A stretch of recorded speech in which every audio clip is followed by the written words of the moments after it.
Yeah, we got a plan, all right. Is it safe? I mean, there may be some parts that would fall down, but just watch your back, pay attention, and it should be fine. Tony Beets has once again grabbed everyone's attention with a surprising move, a Viking funeral. This unexpected decision has got people talking, wondering why he did it. Big day today. Hopefully they got lots of stuff done.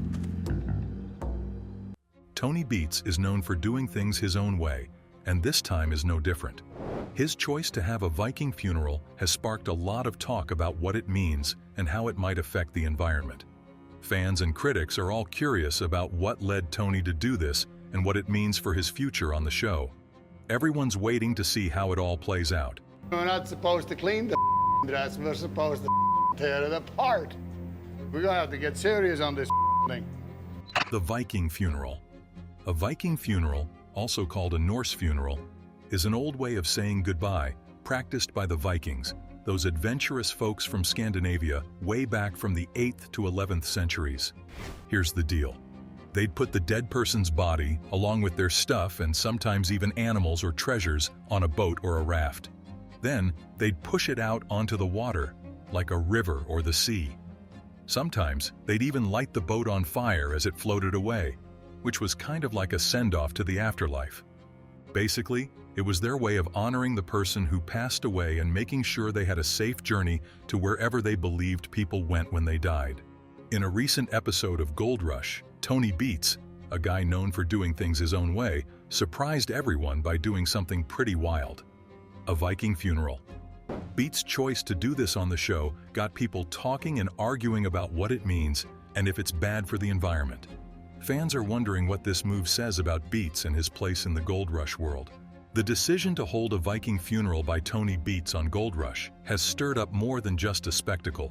It has provided a unique insight into Beets' bold and rule-defying nature. Beyond just being entertainment, this event has offered viewers a rare glimpse into the complexities of Beets' motivations, revealing a man who thrives on challenging norms and defying conventional rules. Through this lens, audiences have gained a deeper understanding of the person behind the Gold Rush persona, uncovering the layers that make Tony Beets a fascinating and mysterious figure in the world of reality television and gold mining. While historically dramatic, Beets' Viking funeral has had significant repercussions both on and off the Gold Rush screen. The bold act has triggered legal consequences and raised environmental concerns, extending beyond the realm of reality TV. The fallout from this daring decision has left fans and critics stunned and without words, with the controversy surrounding the funeral becoming a major point of discussion. Do what you gotta do, get it done. Viewers are questioning the potential consequences for Tony Beets, particularly regarding his mining operations and the environmental impact. The chaos unleashed by this unexpected turn of events has reached into Beets' mining operations, adding an element of uncertainty to his professional journey. As the consequences unfold, the Gold Rush community finds itself gripped by the shocking aftermath of a ritual that went beyond its historical roots. Concerns have also been raised among fans on platforms like Reddit, focusing on the potential issues it poses to Beets' ability to secure a crucial water license for his mining operations. Overall, the Viking funeral has sparked widespread discussion and debate, highlighting the complexities of Tony Beets' decisions and their implications for his future ventures in the gold mining industry. Fans are expressing concerns not just about the controversial incident itself, but also about Tony Beets' effectiveness in land reclamation and judgment. These worries underscore the uncertainty surrounding the renewal of his Indian River business, becoming a central point of debate among the Gold Rush community. As discussions unfold, they add an extra layer of interest to the ongoing narrative, drawing attention to the incident's environmental fallout, including pollution charges resulting from the use of petrol. Tony's perceived lack of commitment to land restoration further casts doubt on his eligibility for the license, leaving the fate of his Indian River business hanging in the hands of regulatory decisions. Amidst the aftermath, the impact on Tony Beets' water license emerges as a key plot point, adding tension and raising questions about the future of his mining ventures. The Viking funeral incident has brought to light environmental and legal ramifications for Tony Beets, involving the improper use of petrol and a refusal to notify authorities. This has raised concerns about hazardous compounds and carcinogens present in petrol, extending to real-world consequences and prompting environmental and health concerns among viewers. Now, as the incident is revisited in the context of the recent Viking funeral, it adds layers of complexity to the question of whether Tony Beets will be granted the water license. Fans of Gold Rush find themselves in suspense. They say all the other ones that had people build work, so no reason why this one wouldn't.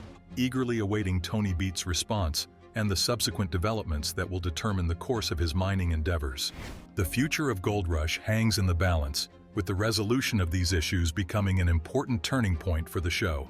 As fans speculate on Tony Beets' strategies to overcome these hurdles, the evolving storyline becomes pivotal, not just for Tony's mining ventures, but also for the future of the cherished reality TV series. The prolonged 2-year wait for the elusive water license has added layers of anticipation and frustration to Tony Beets' journey. To navigate these challenges, Tony strategically opts to continue mining at Nugget Cut on Paradise Hill. This decision not only serves as a financial strategy, but also reflects his steadfast determination in the face of adversity.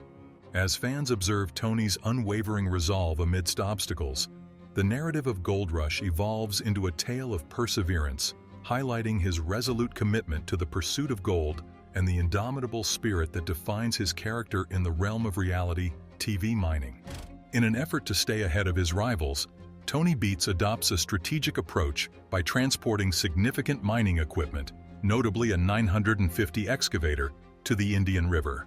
His choice of utilizing an old lowboy trailer demonstrates a practical mindset, aiming to circumvent the arduous disassembly process required for regular transport.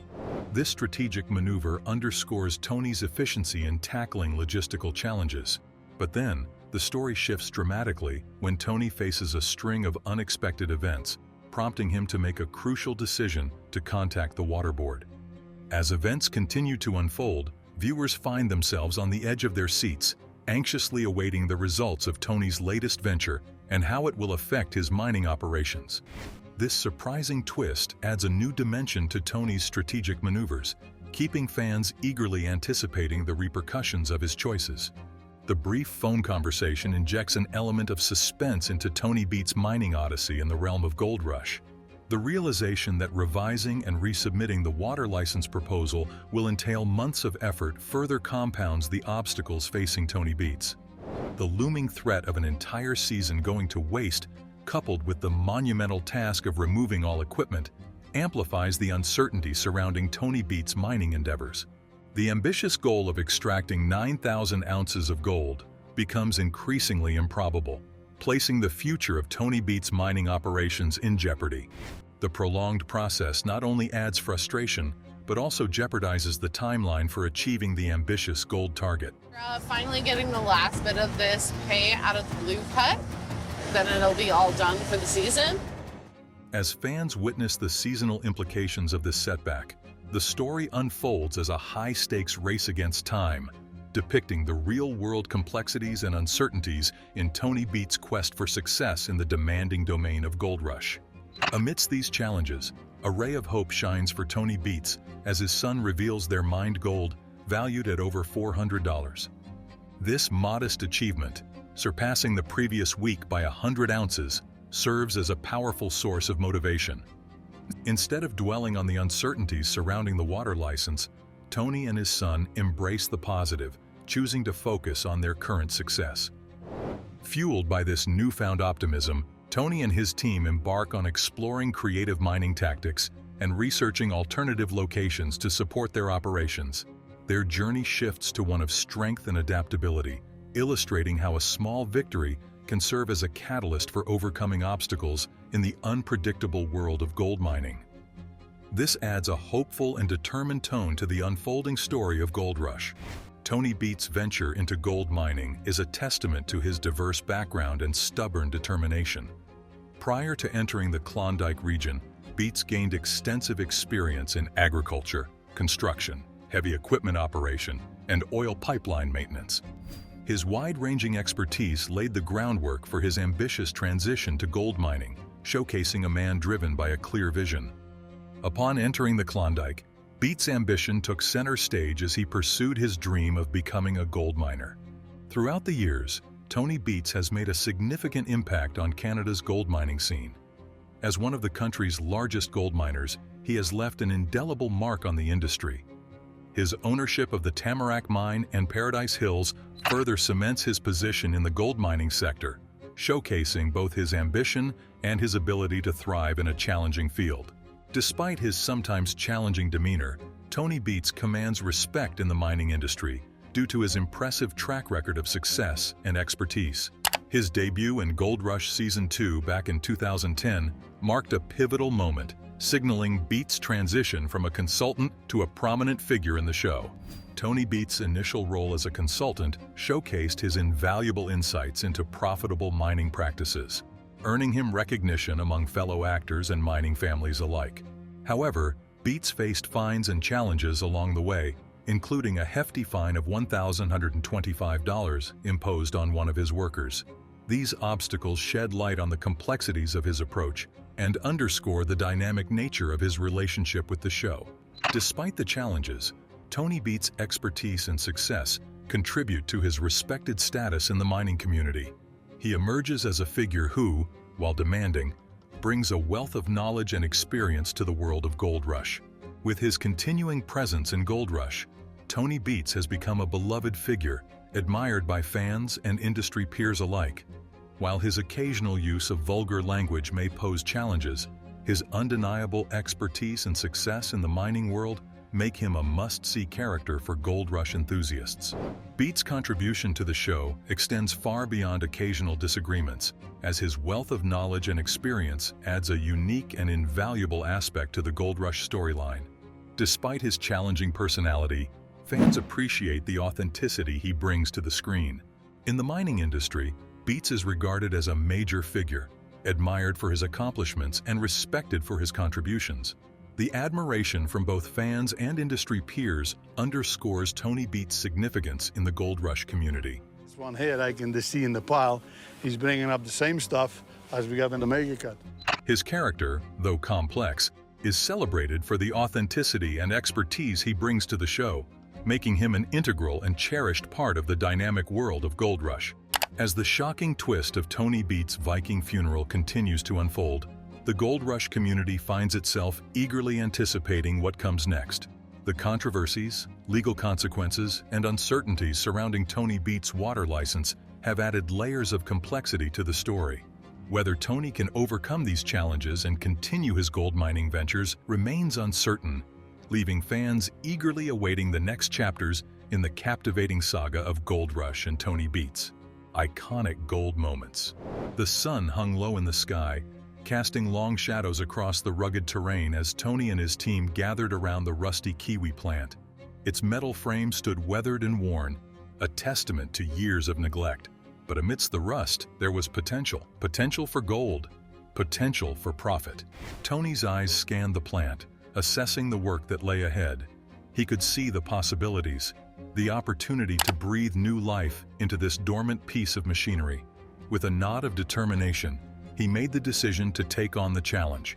Loading up the plant onto their trucks, the team set out towards Shane's claim at Dominion Creek. The journey was filled with anticipation, each member of the crew eager to put their skills to the test.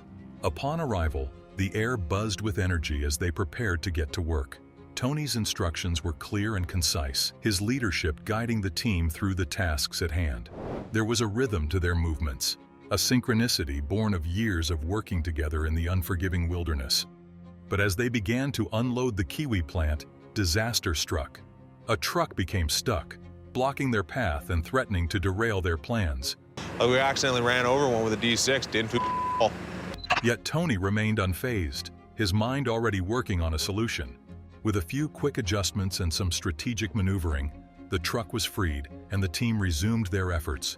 It was a testament to their resilience, their ability to adapt and overcome in the face of adversity. Hours passed in a blur of sweat and exertion, but finally, their efforts paid off. The kiwi plant was in place, ready to be put to work once more. And as they stood back to admire their handiwork, there was a sense of pride that filled the air, pride in what they had accomplished together and in the promise of what lay ahead. The unexpected setback doubled the time it took to maneuver the kiwi plant into position. Tony couldn't hide his frustration as he realized the considerable amount of money they had riding on this operation. Mike's reassurance that the chain had been inspected and should have been held only added to the mystery of its failure. Surveying the damage, Tony could see that the chain break had caused the plant to tip precariously. Yet, to their surprise, it hadn't caused significant damage. It was a stroke of luck amidst the chaos, but Tony knew they couldn't afford to waste any more time. With a determined resolve, Tony rallied the team to get the plant back on its feet. Brandon and Mike, seasoned operators, were tasked with flipping the plant upright again. Following Tony's instructions, they carefully hooked chains and coordinated their movements. The tension in the air was palpable as the loaders inched backward, ready to catch the plant as it tipped. Tony's voice cut through the silence, guiding their every move with precision. With a collective effort, they managed to right the plant without further incident.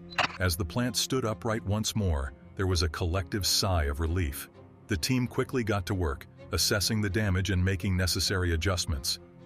If we're gonna do that, we're gonna lose Tony in the cut. You know what I mean? That Tony's optimism remained unshaken as he hoped for the best, but he knew there might be some challenges ahead. With the plant stabilized, they removed the chains and prepared to relocate it to a more suitable spot. Tony's strategic thinking came into play as he directed them to position it in the middle of the road for easier access. It was a small victory in a day filled with unexpected twists and turns, but it was a step in the right direction. As they regrouped to continue the task at hand, Tony's leadership shone through, guiding the team with confidence and determination. Despite the setbacks, they were ready to tackle whatever challenges lay ahead as they worked towards their goal of success in the Klondike wilderness. Tony's voice echoed through the air, commanding the team as they carefully adjusted the position of the kiwi plant. With synchronized movements, they worked to lift it higher, inch by inch, until it reached the desired height. Tony's instructions were clear and concise, guiding them through each step of the process. As they held the plant steady, Tony directed them to release it slowly, ensuring a smooth descent. With precision timing, they lowered it down, adjusting the chains as needed to keep it balanced. The teamwork was evident as they worked together to achieve their goal. With the plant securely in place, Tony instructed them to cross-chain it, ensuring added stability for the journey ahead. With practiced hands, they tightened the chains, double-checking to ensure everything was secure. As they prepared to move the plant once again, Tony's confidence was evident. With a nod of approval, he signaled for them to proceed, trusting in their ability to handle the task at hand. And with a sense of satisfaction, they watched as the plant was successfully unloaded at Shane's Dominion Creek claim. 8 long hours had passed since they had left Paradise Hill, but finally, their mission was complete. I'm gonna have to chat with Mike, see what he's got in mind. He's supposed to be running this joint, so see what he's got figured out. With the kiwi plant in place, they were one step closer to their goal of extracting 5,000 ounces of gold. Tony's determination was unwavering as he set his sights on the challenges that lay ahead. As they prepared to leave, Tony's words lingered in the air, a reminder of the stakes they were playing for. With each ounce of gold they extracted, they were one step closer to securing their future in the Klondike wilderness. And with Tony leading the way, they were ready to face whatever obstacles came their way. Tony's voice cut through the bustling activity, commanding attention as he directed Lisa or James to bring at least 2 trucks to clear out the pay from the cut. His tone was decisive, a reminder that time was of the essence in their pursuit of gold.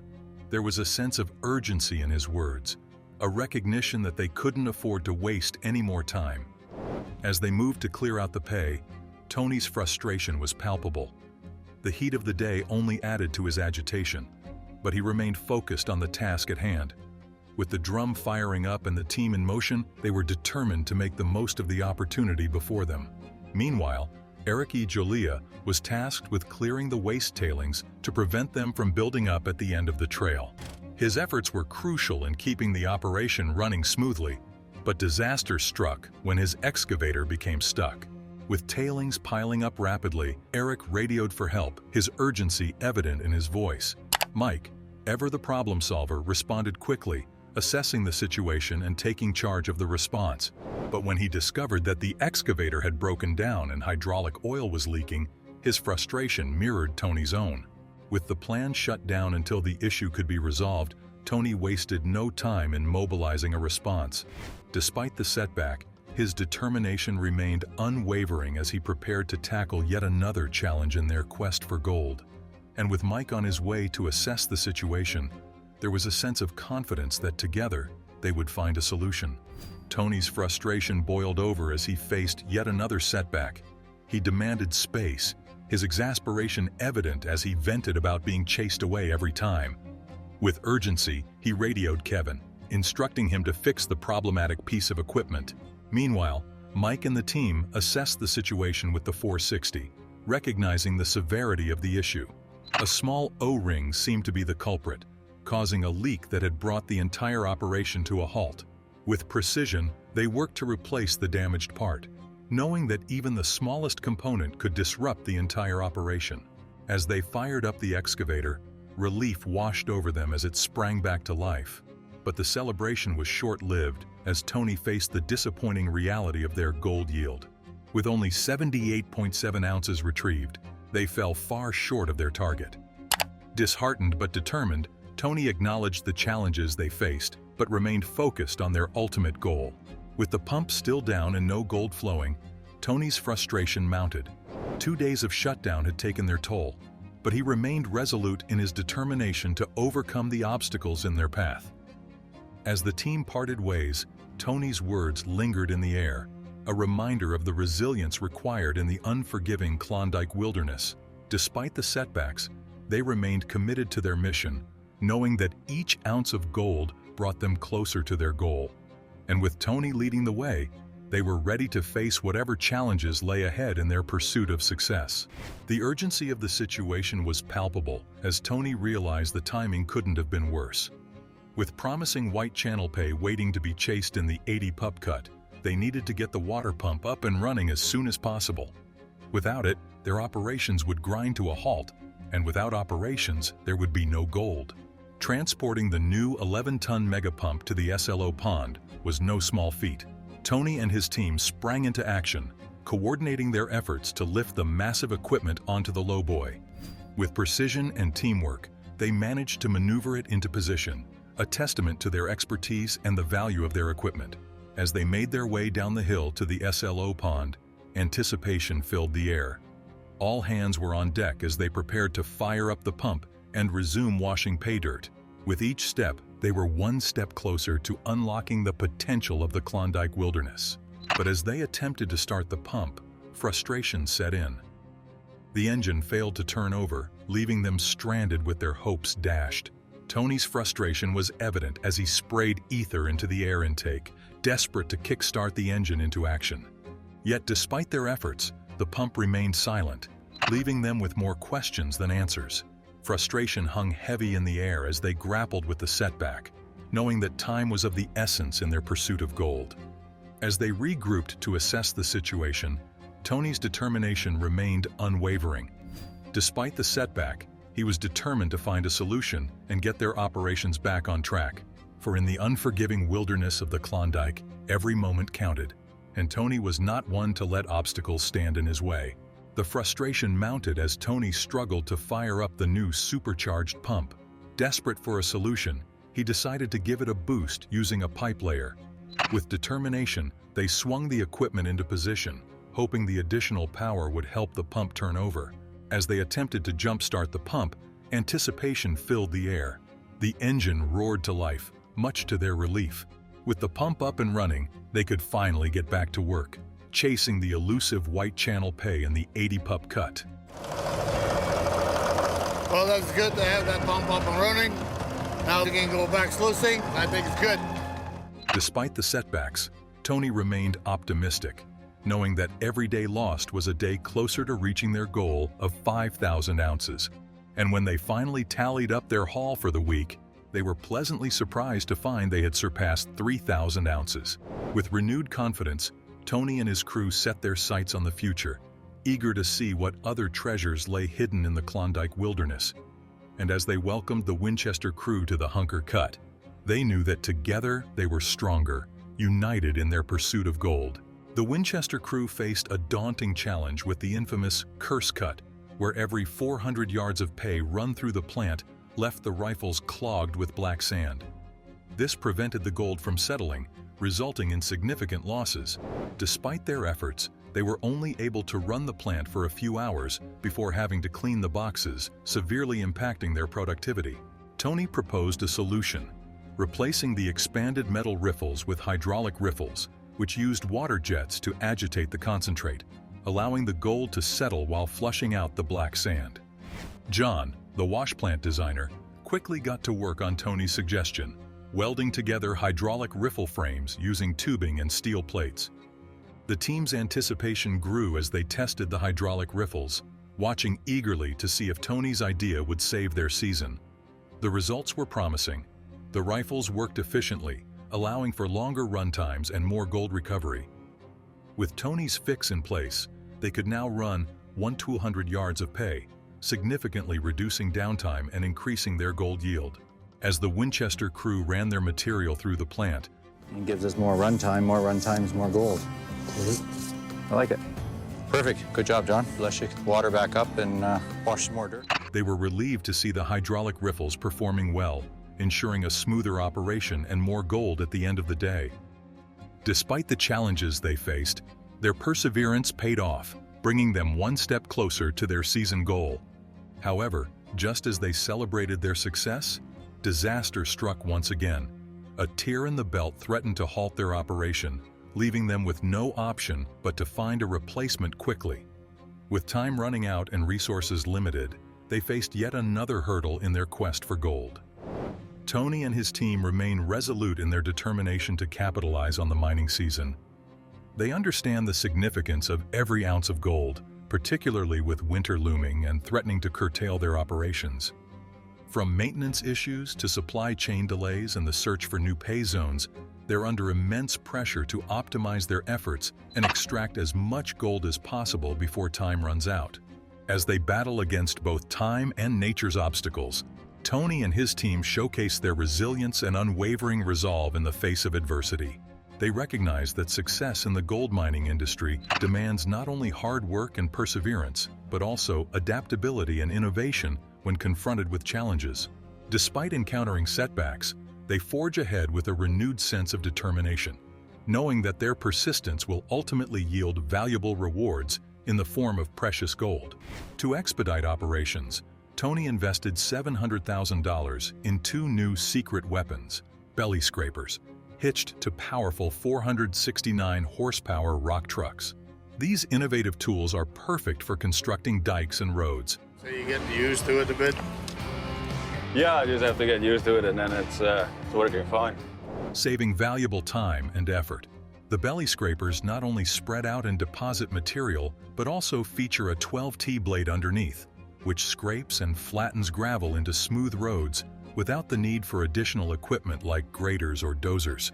Despite a minor incident where Tony accidentally hit his cousin Mike with the scraper due to limited visibility, the machines proved to be efficient in finishing the pond drainage. With the flooded 80 pup cut draining into the new pond, the team gathers to weigh a week's worth of gold. Tony is pleased to see they've met their target of 350 ounces for the week, bringing the season's total to over 25,000 ounces, worth more than $4.4 million.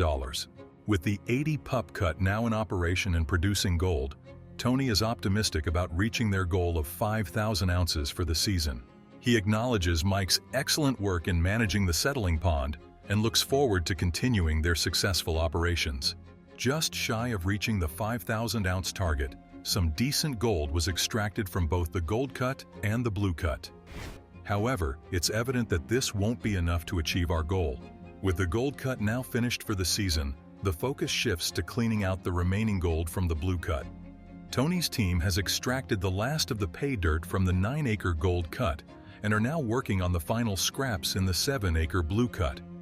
Additionally, the 80 pup area has been drained to pursue the gold-rich White Channel pay, which is anticipated to yield over 2,000 ounces of gold.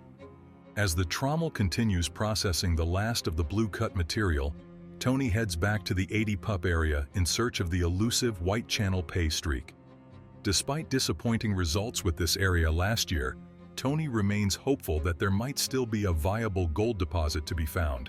The team faces a race against time to expose all the White Channel pay before the blue cut runs dry. Discovering new gold deposits is always exciting, as it ensures a continuous stream of opportunities for operations. During their work, Tony stumbles upon an unexpected discovery: a mammoth tusk protruding from the ground. Whoa. I believe I found a mammoth tusk. While this find may not seem significant at first glance, it hints at the possibility of more significant discoveries in the area. It serves as a reminder of the rich geological history of the region and the potential for future groundbreaking discoveries, like the mummified baby woolly mammoth unearthed in the Yukon's Klondike goldfields. A discovery of significance emerges as Tony stumbles upon a mammoth tusk protruding from the earth, a rare find that catches the attention of Kevin, Monique, and Mike. Excited by the discovery, they gather to examine the mammoth tusk, marveling at its polished appearance and rarity. Mike takes on the task of excavating the tusk, carefully digging it out from the bank with guidance from the team. As they unearth more pieces, including what appears to be part of a skull, they realize the potential significance of their find. Recognizing the importance of such a discovery, Tony decides to halt all mining operations in the 80 pup area and call in a team of paleontologists to examine the site further. The arrival of the paleontologists brings excitement and anticipation as they work to uncover more clues about the mammoth and its surroundings. While they don't find any additional mummified remains, they unearth a nearly complete tusk, providing valuable insight into the ancient creature that once roamed Paradise Hill. With the extraction of the tusk completed and further analysis underway, Tony receives the green light to resume mining operations in the 80 pup area. With just hours to spare before running out of pay dirt, the team eagerly returns to work, ready to continue their quest for gold. The discovery of the tusk renewed the strength and the hope of the team. They go on excavating, knowing that a little more dirt and they would strike gold. That's all we can take on today's video. Do let us know what you think about the Tony Beets, his Viking funeral, and their want for gold in the comment section below. Don't forget to like this video and subscribe to our channel for more exciting content. Thanks for sticking around. See you in the next video.